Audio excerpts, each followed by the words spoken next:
কারো মানসিক শান্তি কেড়ে নিয়ে নিজের জীবনে কখনো সুখী হওয়া যায় না। অন্যের জীবনকে জাহান্নাম বানিয়ে নিজের জীবনটাকে জান্নাত বানানো যায় না। It's quite impossible. আল্লাহর না একটা ন্যাচার আছে, যদি আপনি কারো জীবনের শান্তি কেড়ে নেন, আল্লাহ আপনার শান্তি কেড়ে নেবে।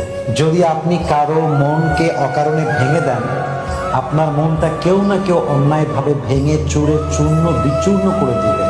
ভাইরে, বান্দার হক বড় সেন্সিটিভ।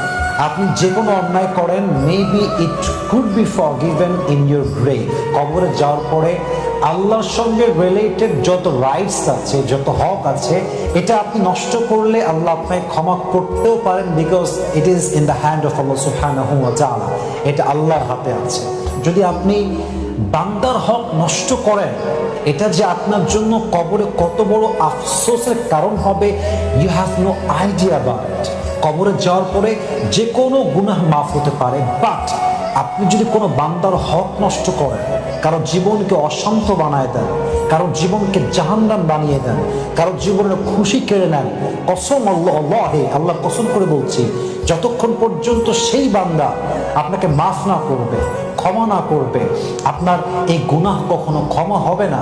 সো প্লিজ, কখনো কারো মনের শান্তি কাড়বেন না, কখনো কারোর সঙ্গে বিশ্বাস নিয়ে খেলবেন।